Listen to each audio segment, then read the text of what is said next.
Jumpa lagi di Yuk Kita Main Channel. Ya, ini di bagian kedua untuk fakta kupu-kupu. Simak terus ya teman-teman.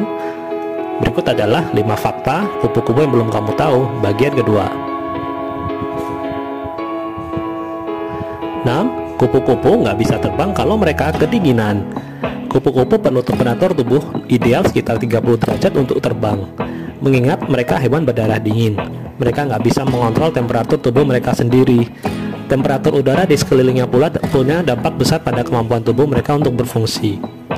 Jika temperatur udara jatuh di bawah 13 derajat Celcius, kupu-kupu gak bisa bergerak, gak bisa kabur dari predator juga.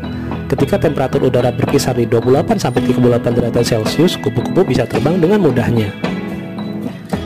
Hari yang dingin mengharuskan kupu-kupu untuk melakukan pemanasan pada otot terbangnya, baik itu dengan menggoyangkan diri atau bermandikan cahaya matahari. Bahkan kupu-kupu yang suka cahaya matahari juga bisa kepanasan kalau suhunya di atas 38 derajat Celcius, yang akan membuat mereka mencari tempat teduh untuk mendinginkan diri. Ketujuh, kupu-kupu yang baru menetas tidak bisa terbang. Di dalam kepompong, kupu-kupu sedang berkembang menunggu untuk menetas dengan sayap-sayapnya menyelimuti tubuhnya. Ketika ia keluar dari kepompongnya, ia menyambut dunia dengan sayap-sayap kecil yang layu dan busuk. Kupu-kupu harus dengan segera memompa cairan tubuh ke vena sayapnya untuk mengembangkannya. Ketika sayapnya mencapai ukuran penuh, kupu-kupu harus beristirahat selama beberapa jam untuk membiarkan tubuhnya kering dan mengeras sebelum terbang untuk pertama kalinya. Jadi apa yang sering kamu lihat di video klip musik atau film itu salah besar.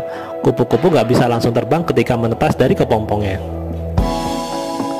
8. Kupu-kupu hanya hidup selama 2-4 minggu biasanya.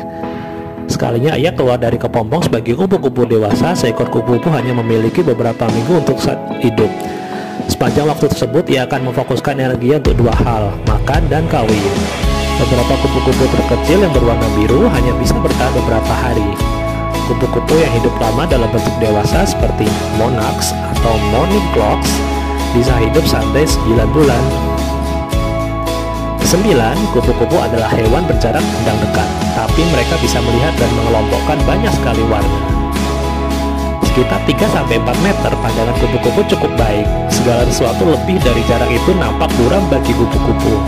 Kupu-kupu bergantung pada pandangannya untuk tugas vital, seperti menemukan pasangan kawin dari spesies yang sama atau menemukan bunga tempat makanan mereka.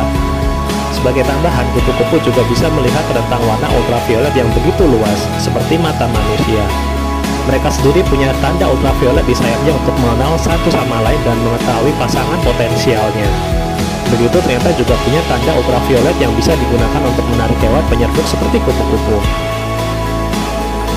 Terakhir 10, kupu-kupu cukup cerdik dan memiliki banyak trik untuk bisa terbebas dari dimakan predatornya.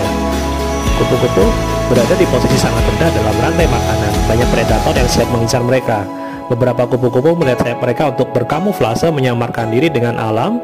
Beberapa juga memiliki warna yang sama dengan alam di sekitarnya. Sementara ada spesies lainnya yang menggunakan strategi berlawanan. Sayapnya justru dibuat sangat terang dan mencolok untuk mengumumkan keberadaan mereka.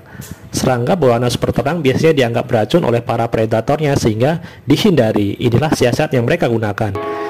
Kebanyakan kupu-kupu tersebut memang gak beracun, tapi mereka meniru corak serangga lain yang diketahui beracun. Itulah 10 fakta ilmiah unik yang perlu kamu ketahui soal kupu-kupu.